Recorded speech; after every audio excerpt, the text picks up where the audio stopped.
ஓம் முருகா சரணம், கந்தா சரணம், கதிர்வேலா சரணம். அறுபடை வீடு கொண்ட முருகப்பெருமானே போற்றி போற்றி. என் செல்ல குழந்தையே, பழனியில் இருந்து ஒரு நற்செய்தி. இந்த முருகப்பெருமானை நிராகரித்து விடாதே. நான் உனக்காக சொல்ல வந்த செய்தியை கேட்டு சந்தோஷமடைந்து கொள் என் செல்லமே. இந்த முருகப்பெருமான் கொடுத்த அழகான வாழ்க்கையை வீணாக்கி விடாமல் உனக்கும் மற்றவர்களுக்கும் பயன்படி வாழ கற்றுக்கொள். யாரிடமும் உனது கோபத்தை காட்டாதே. அதே நேரத்தில் யாரையும் அலட்சியப்படுத்த வேண்டாம் என் செல்லமே. இங்கு அனைவரும் ஏதோ ஒரு நிகழ்வால் உறவுகளால் மனம் உடைந்து போயிருக்கலாம் என்பதை உணர்ந்து கொண்டாலே போதும். இங்கு யாருக்குமே மற்றவர்கள் மேல் கோபம் வராது. ஆகவே யோசனை செய்ய என் செல்லமே. வாழ்க்கையை வாழ்வதற்குத்தான். அதே போலத்தான் என் செல்லமே, வாழ்க்கையை மேலோட்டமாக சிந்திக்கும் போது எல்லாமே சாதாரணமாகத்தான் தெரியும். அதே வாழ்க்கையில் செயல்படுத்தும் போதுதான் அதில் இருக்கும் சிரமங்கள் புரியும். ஆகவே சரியான திட்டமிட்ட செயல்பாடு மட்டுமே உனக்கான வெற்றிக்கு வழிவகுக்கும் என் செல்லமே. ஆகவே என்னுடைய படைப்பில் அற்பமானது என்று எதுவும் இல்லை. ஆயினும் சிலர் பிறரின் குறைகளை கண்டு தன்னைத்தான் சிறைப்படுத்தி கொண்டு வாழ்கிறார்கள். இதில் இருந்து மீள்வதற்கு அவசியம் நான் உன்னை வழிகாட்டுகிறேன். அதாவது தங்களுக்குள் மற்றவரின் குறைகளை பற்றி சிந்திப்பதை விட்டுவிட்டு நல்லதை மட்டுமே எப்போதுமே பேசிக்கொண்டே இரு. தன்னை இறைவன் குழந்தை என்று நினைத்து கொண்டு வாழ்ந்தால் வாழ்க்கையில் தொல்லைகள் பல மறைவதுடன் அநேக நன்மைகளும் முன்னேற்றங்களும் ஏற்படும். ஏனென்றால் தனது குழந்தையிடம் குற்றத்தை பார்க்காமல் குணத்தை மட்டுமே காண்பவன் இந்த முருகப்பெருமான். அந்த இறைவனின் உள்ளத்தில் எப்போதும் கருணையே நிறைந்து இருக்கிறது. மனித உள்ளத்தில் அந்த தெய்வ மனசாட்சியாய் இருக்கிறார். அதை சுட்டிக்காட்டவோ உதாசீனப்படுத்தவோ முடியவே முடியாது. ஆனால் அந்த மனசாட்சிப்படி வாழ்ந்தால் மகிழ்ச்சி உன் கையில் என் செல்லமே. நான் இன்னொன்று சொல்லட்டுமா? வாழ்க்கை என்பது ஒரு விதத்தில் சதுரங்க ஆட்டத்தை போன்றதுதான். இதில் தாங்கள் ஆடப்போகும் எதிர்போட்டியாளர் யார் என்றால் எல்லாம் வல்ல இறைவனுடன் தான். ஆட்டத்தில் தங்களுடைய காயை தாங்களே நகர்த்தியதற்கு பிறகே இறைவன் அவருடைய காயை நகர்த்த ஆயத்தமாக இருப்பார். ஆகவே தங்களுடைய நகர்த்துகளுக்கு விருப்ப தேர்வுகள் என்று பெயர். இப்போட்டியில் தங்கள் பல்வேறு விதமாக சோதிக்கப்படுவை. துளியும் எதிர்பாராத சவால்களுக்கு அழைக்கப்படுவாய். தோல்வியின் விளிம்பு வரை தள்ளப்படுவாய். இருந்தாலும் இந்த ஆட்டத்தின் திறம்பட ஆடுவதற்கு தாங்கள் கற்றுக்கொண்டால் தங்களை வெற்றி அடைய அனுமதிப்பதன் மூலமாக இந்த முருகப்பெருமானும் வெற்றி பெறுகிறான். அதேபோல்தான் என் செல்லமே, நாம் வாழ்கின்ற வாழ்க்கை மிகவும் அழகானது. அதை தனக்கு பிடித்த மாதிரி வாழ கற்றுக்கொள்ள வேண்டும். மற்றபடி மற்றவர்கள் தன்னை என்ன நினைப்பார்கள் என்று யோசித்து வாழ நினைத்தால் நம்முடைய சந்தோஷம் நம்மை விட்டு வெகு தூரம் போய்விடக்கூடும். ஆகையால் முதலில் உன்னுடைய வாழ்க்கையை ரசிக்கும் பழக்கத்தை கொண்டிரு. தங்களுக்கான முதல் ரசிகர் தாங்கள்தான் என்பதை நன்றாக புரிந்து கொள்.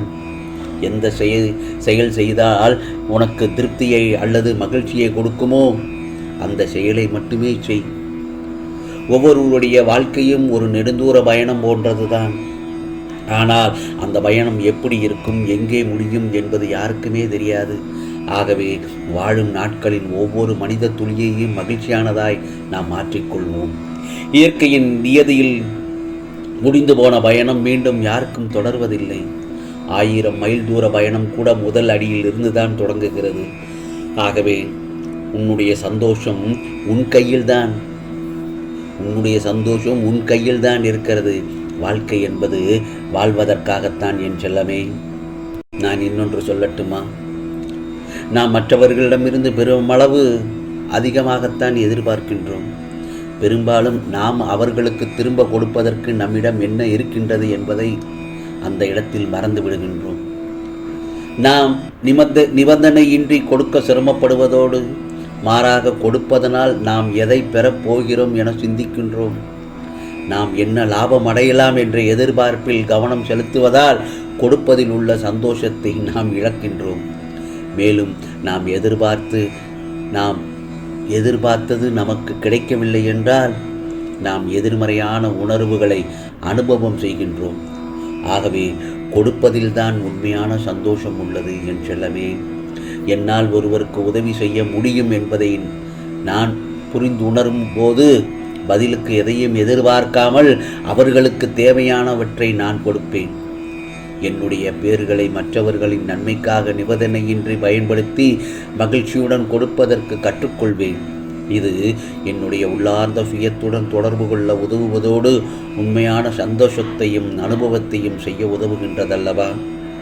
ஆகவே விடியும் ஒவ்வொரு நாட்களையும் உற்சாகத்தோடு வரவேற்க பழகிக்கொண்டால் அன்றாடம் நாம் நன்றாக செயல்படுவதற்கு தேவையான சுறுசுறுப்பு தெம்பாக கிடைக்கும்.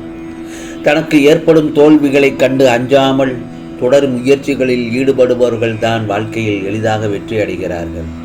பணத்தை பார்த்து பார்த்து செலவு செய்ய தெரிந்து கொள்வதின் கூடவே நிகழ்கால நேரத்தையும் நல்ல விதத்தில் உபயோகிக்க தெரிந்து கொள்பவர்கள் முன்னேற்றத்தை அடைகிறார்கள். நான் சொல்வது புரிகிறதல்லவா? ஆகவே நமக்கு வேண்டிய சக்தி வேறு எங்கும் இல்லை, நமக்குள்ளேயே இருக்கிறது. அதை நாம் பயன்படுத்தும் அளவை பொறுத்தே நமக்கான முன்னேற்றம் ஏற்பட்டு கொண்டிருக்கும். உன்னால் முடியும் என்று நம்மிலால் நிச்சயம் ஒவ்வொரு காரியமும் நாம் நினைத்தபடி நமது எண்ணத்தின் அலைகளால் நிறைவேறிவிடும். ஆகவே நம் மனதிற்குள் தளராத நம்பிக்கை என்ற ஒரு சக்தி இருக்கிறது. அதை நீ சரியாக உபயோகப்படுத்தினால் அதற்கான வேண்டிய பலன் நிச்சயமாக அந்த சக்தி உனக்கு நல்லதொரு பலனை உருவாக்கி கொடுக்கும். ஆம் செல்லமே, எல்லோருடைய வாழ்க்கையும் ஒரு மெழுகுவர்த்தி போன்றதுதான். தூரத்தில் இருந்து பார்த்தால் ஒளி மட்டும்தான் தெரியும். அருகில் சென்று பார், அவரின் கண்ணீர் உருகி கண்ணீர் வடிப்பது தெரியும். ஆகையால் உன்னுடைய வாழ்வில் நிகழ்வது எதுவானாலும் அதனை மனதார ஏற்றுக்கொள் முதலில். ஏன் என்றால் நீ கருவாகும் போதே நிகழ்வும் தீர்மானிக்கப்பட்டு விட்டது. உனக்கான நேரம் வரும் வரை பொறுமையாக இருப்பது நல்லதுதான். தேங்கி கிடக்கும் குட்டையில் கல்லை எறிந்தால் அது கலங்கிவிடும். ஆனால் ஓடும் நதியினில் கல்லை எறிந்தால் அது கலங்குவதில்லை. தாங்களும் நீயும் நதி போன்று இயங்கிக் கொண்டே இருந்தால் எந்த விதமான சோதனையும் உன்னை ஒன்றும் செய்துவிட முடியாது. நான் சொல்வது உனக்கு புரிகிறது அல்லவா? உனக்கு வேண்டியதை மட்டுமே சிந்தித்து கொண்டே இரு. அப்போது உனக்கு வேண்டாதது உன்னை விட்டு தானாகவே விலகி நின்றுவிடும். ஆகவே வேண்டியதை கொடுப்பது உன்னுடைய எண்ணங்கள் மட்டுமே. ஆக அன்னப்பறவை போல எண்ணத்தை தெளிவாக வைத்திருந்தால் என் செல்ல பிள்ளைக்கு வெற்றி நிச்சயம், வெற்றிக்கு மேல் வெற்றி நிச்சயம். இது முருகப்பெருமானின், பழனி முருகப்பெருமானின் அருள் வாக்கு. உனக்கானதெல்லாம் நிச்சயமாக நல்லது நடக்கும், நல்லது மட்டுமே நடக்கும், அதுவும் நன்மையாகவே இருக்கும். ஓம் முருகா போற்றி, கந்தா போற்றி, கடம்பா போற்றி, கதிர்வேலா போற்றி, அறுவடை வீடு கொண்ட முருகப்பெருமானே போற்றி போற்றி.